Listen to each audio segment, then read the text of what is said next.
নমস্কার বন্ধুরা, তিথিনিতাস ফুড লাইফে আপনাদের সকলকে স্বাগত জানিয়ে নিয়ে এসে আবার একটি নতুন রেসিপি। আজকের রেসিপি হলো আমি আপনাদেরকে বানিয়ে দেখাবো নারকেলের পকোড়া। তার জন্য আমি এখানে নিয়েছি একটি বাঁধাকপি 4 ভাগের 1 ভাগ কুচিয়ে নিলাম। তার সাথে দিয়ে দেবো গোটা একটি নারকেল কুড়িয়ে নিয়েছি, সেই নারকেল কোড়াটাও দিয়ে দিচ্ছি। আর এখানে পেঁয়াজ দেবো, একটি বড় সাইজের পেঁয়াজ আমি কুচিয়ে নিয়েছি, সেটাকেও আমি এখানে দিয়ে দিচ্ছি। আর সাথে দিয়ে দেবো 4-5টা কুচনো কাঁচা লঙ্কা। আর এবারে দিয়ে দেবো স্বাদ মতো নুন। তো স্বাদ মতো নুন দিয়ে দেওয়ার পরে আমি এখানে 3 চামচের মতো দিয়ে দিচ্ছি এখানে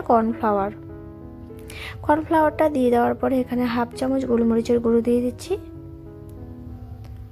আর সামান্য পরিমাণে দিয়ে দেবো বিট নুন। রেগুলারের লবণটা আমি আগে সামান্য দিয়েছিলাম, তো সেই স্বাদ অনুযায়ী আমি আরও কিছুটা এখানে পরিমাণে বিট নুন দিয়ে দিলাম। দিয়ে এবারে ভালো করে এগুলোকে মেখে নিচ্ছি। আর এই যত এটাকে মাখবেন পকোড়াগুলো তত খাস্তা হবে, খেতেও ভীষণ ভালো হবে, ভীষণই মুচমুচে হবে। আর এবারে দিয়ে দিচ্ছি এখানে পরিমাণ মতো হলুদের গুঁড়ো। তো মেখে নেওয়ার পরে এখানে পরিমাণ মতো হলুদ গুঁড়ো দিয়ে দিলাম। আর একটি গোটা আলু নিয়ে নিয়েছি, সেদ্ধ করে রেখেছি, আগে গ্রেটার দিয়ে গ্রেট করে নিয়েছিলাম। তো গ্রেট করে রাখা আলুটাকে এখানে আমি দিয়ে দিলাম। দিয়ে এবারে সবগুলো উপকরণ একসাথে ভালো করে মেখে নিচ্ছি। এগুলো মেখে নেওয়ার পরে আমি বসিয়ে দেবো একটি কড়াই। গরম কড়াইতে দিয়ে দেবো তেল। তো এগুলো মাখা কমপ্লিট হয়ে গেল। এবারে আমি গ্যাসে একটি কড়াই বসিয়ে দিচ্ছি। তো কড়াইটি বসিয়ে দেওয়ার পরে এবারে কড়াই গরম হয়ে গেছে, এর মধ্যে দিয়ে দেবো আমি সাদা তেল। সাদা তেলটা আমি একটু বেশি দেবো এখানে, কারণ ডুবো তেলে আমি পকোড়াগুলোকে ভাজবো, তো বেশ মুচমুচে হবে। তো এই সাইজ করে আমি এই পকোড়াগুলোকে ভেজে নেব। তো হাতে করে এভাবে নিয়ে নিচ্ছি একটু বেশি করে। এবার একে একে পকোড়াগুলোকে আমি দিয়ে দিচ্ছি।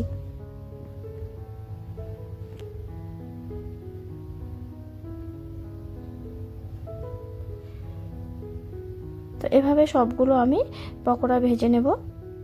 তো একটু লাল লাল করে বেশ মুচমুচে করে ভেজে নেব এগুলোকে। আর এভাবে নারকেলের পকোড়া আপনারা বানিয়ে দেখবেন, খেয়ে দেখবেন, ভীষণই ভালো লাগে। আর এটা আপনারা চাইলে ডাল বা ভাতের সাথেও খেতে পারেন, আর এমনি মুড়ি দিয়েও খেতে পারেন। মানে সন্ধ্যা টিফিন বলুন, এমনি ভাত দিয়ে বলুন, দুপুরবেলা সবটার সাথে আপনারা এটা খেতে পারবেন।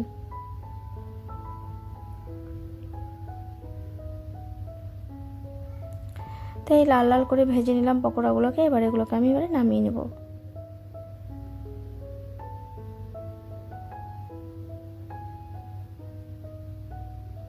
তো রেডি হয়ে গেল পকোড়া, একদমই রেডি। সবগুলো আমি এভাবে ভেজে নিলাম, এবার নামিয়ে নিচ্ছি। তো এই প্লেটটার মধ্যে আমি এই পকোড়াগুলোকে সবগুলো নামিয়ে নিচ্ছি।